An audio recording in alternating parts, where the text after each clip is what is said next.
प्रिय विद्यार्थियों, मैं डॉक्टर के.वी. बंसल, रसायन शास्त्र विभाग, राजकीय महाविद्यालय दौसा से बीएससी पार्ट 2 के पेपर 3 में केमिस्ट्री में हम बात कर रहे थे रासायनिक साम्य की।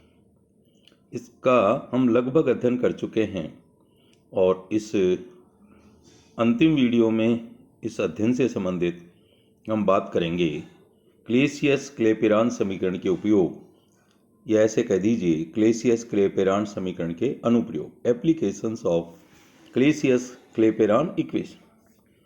क्लेसियस-क्लेपेरॉन समीकरण बहुत ही उपयोगी है। इसकी सहायता से बहुत सारी चीज़ें ज्ञात की जा सकती है। नंबर 1, वाष्पन की गुप्त ऊष्मा की गणना, calculation of latent heat of vaporisation. यदि ताप T1 तथा T2 पर किसी द्रव के वाष्प दाब P1 और P2 ज्ञात हैं, तो वाष्पन की गुप्त ऊष्मा डेल्टा HV की गणना हम कर सकते हैं। इसके लिए हम सूत्रों का अध्ययन कर चुके हैं पहले ही। क्वथनांक अथवा गलनांक की गणना करना, कैलकुलेशन ऑफ बॉइलिंग पॉइंट और मेल्टिंग पॉइंट। यदि किसी पदार्थ का क्वथनांक अथवा गलनांक एक दाब पर हमें ज्ञात है, तो उसका मान हम दूसरे दाब पर ज्ञात कर सकते हैं। लेकिन एक दाब पर ज्ञात होने पर दूसरे दाब पर हम ज्ञात कर सकते हैं। नंबर 3, अन्य ताप पर वाष्प दाब की गणना करना, calculation of vapour pressure at another temperature. माना कि एक ताप T1 पर किसी द्रव का वाष्प दाब P1 है, जो कि हमें ज्ञात है, तो किसी अन्य ताप T2 पर उसका वाष्प दाब, जिसे हम P2 मान रहे हैं, ज्ञात किया जा सकता है, बशर्ते इसके लिए द्रव की वाष्पन की गुप्त ऊष्मा डेल्टा HV हमें ज्ञात हो। ओके, देन सबसे इंपॉर्टेंट बात करें मोलर उन्नयन स्थिरांक और मोलर अवनमन स्थिरांक की गणना करना। पहले हम बात करते हैं मोलर उन्नयन स्थिरांक, मोलर एलिवेशन कांस्टेंट। तो देखिए, ये विलियन के पाठ में आपने 12th में भी पढ़ा है और आगे तृतीय वर्ष में भी पढ़ेंगे कि मोलर उन्नयन स्थिरांक क्या होता है। जब 1 मोल विलेय को 1000 ग्राम विलायक में घोला जाता है, तो विलायक के क्वथनांक में जितनी वृद्धि होगी उसे मोलर उन्नयन स्थिरांक कहते हैं। ओके, माना W ग्राम विलेय जिसका अणुभार स्मॉल m है, विलेय है स्मॉल w और अणुभार है m, को 1000 ग्राम विलायक में विलेय करते हैं या घोलते हैं, तो क्वथनांक में उन्नयन मान लीजिए डेल्टा TB है। कितना है? Delta TB। तो मोलर उन्नयन स्थिरांक Kb equal to m delta TB upon W। यहाँ T क्या है? शुद्ध विलायक का क्वथनांक। ओके, और T प्लस डेल्टा TB विलियन का क्वथनांक। ओके, पहले शुद्ध विलायक का क्वथनांक था T और डेल्टा TB उसमें वृद्धि हो गई, तो विलियन का क्वथनांक हो गया T प्लस डेल्टा TB, जिसके ऊपर वायुमंडलीय दाब P1 है। कौन से ताप पर? T प्लस डेल्टा TB पर। यदि ताप T प्लस डेल्टा TB पर विलायक का वाष्प दाब P2 हो, ये किसका वाष्प दाब है? विलायक का, तो हम क्लेसियस-क्लेपेरॉन समीकरण का उपयोग करते हुए लिख सकते हैं कि log P2 upon P1 equal to L upon R into 1 upon T minus 1 upon T plus delta TB। Okay, या ऐसे कहें log P2 upon P1 equal to L upon R into delta TB upon T into T plus delta TB। यदि मान लीजिए delta TB less than T, मतलब delta TB का मान T से बहुत ही कम है, तो क्या हो जाएगा हमारा समीकरण? log P2 upon P1 equal to L upon R into delta TB upon T square. Okay, समीकरण नंबर 2।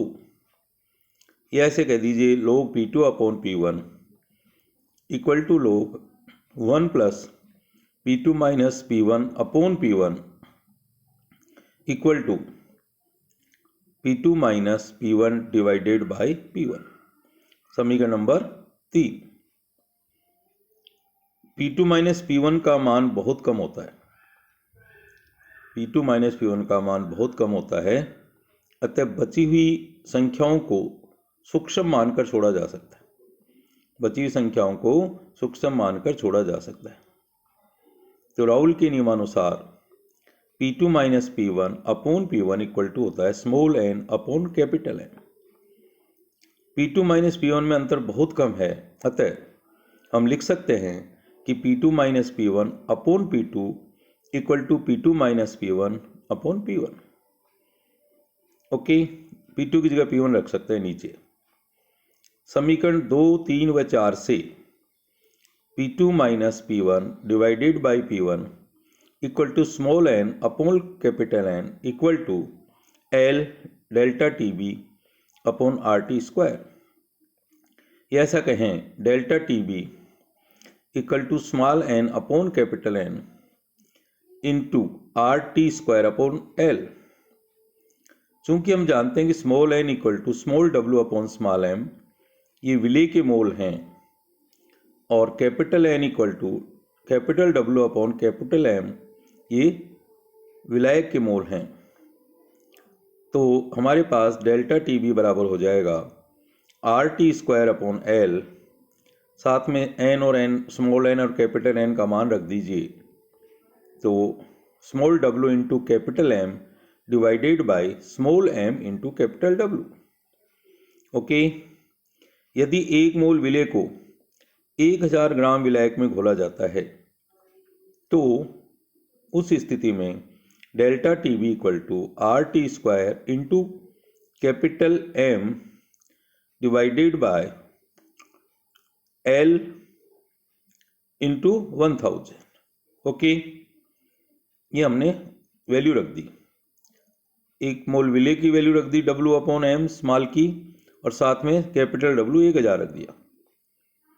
अब समीकरण 1 से देखें तो KB बराबर M into delta TB divided by W small w, और यहाँ W upon M equal to 1 ले लें तो हमारे पास हो जाएगा KB equal to M RT square upon L into 1000, या KB equal to RT square upon 1000 LV। LV क्या है? L upon M, capital L upon capital M। इसे कहेंगे हम वाष्पन की गुप्त ऊष्मा प्रति ग्राम। वाष्पन की गुप्त ऊष्मा प्रति ग्राम। तो हम इस समीकरण 8 की सहायता से मोलर उन्नयन स्थिरांक KB का मान ज्ञात कर सकते हैं। फिर बात करें मोलर अवनमन स्थिरांक, तो मोलर उन्नयन स्थिरांक की तरह मोलर अवनमन स्थिरांक में Kf होगा, और ये मोलर अवनमन स्थिरांक होगा क्या? वो ये देखिए, ये हिमांक में अवनमन से संबंधित है कि एक मोल विलेय को जब 1000 ग्राम विलायक में घोलेंगे तो हिमांक में जितना अवनमन होगा उसे मोलर अवनमन स्थिरांक कहेंगे। और इस मोलर अवनमन स्थिरांक का मान भी हम मोलर उन्नयन स्थिरांक के समान ही डेरिवेशन करके ज्ञात कर सकते हैं। तो इसके लिए फॉर्मूला आएगा हमारे पास Kf equal to RT square upon 1000 into LF। LF क्या है? गलन की गुप्त ऊष्मा प्रति ग्राम। ओके, और हम Kf तो बता ही चुके, मोलर अवनमन स्थिरांक। अब देखिए, जल के लिए हम ये दोनों मान निकालना चाहते हैं, KB और Kf। तो हम पहले KB की बात करें तो देखिए, जल के लिए क्वथनांक T होता है 100 डिग्री सेंटीग्रेड, कैसे कह दें 373 केल्विन, और वाष्पन की गुप्त ऊष्मा होती 540 कैलोरी प्रति ग्राम, और R गैस कांस्टेंट का मान 1.987 कैलोरी। हमारे पास फॉर्मूला है KB equal to RT square upon 1000 LV। ये हमने मान रख दिए 1.987 into 373 whole square divided by 1000 into 540 equal to आ गया 0.512 प्रति 1000 ग्राम। ओके, इसी प्रकार हमें के एफ निकालना है, तो K F equal to R T square upon 1000 L F. L F जो है गलन की गुप्त ऊष्मा, उसकी हमारे पास वैल्यू है 80। क्लियर। और द्रव का हिमांक जैसा कि आप जानते हैं 0 डिग्री सेंटीग्रेड होता है, तो केल्विन में हो जाएगा 273 और आर का मान वही रहेगा। तो K F equal to 1.987 into 273 whole square divided by 1000 into 80 और इसका मान हमारे पास आएगा 1.85 डिग्री सेंटीग्रेड प्रति 1000 ग्राम। ओके, ये हमारा लेसन ख़त्म होता है। आगे हम अगले वीडियो लेक्चर में नए अध्याय से प्रारंभ करेंगे। धन्यवाद।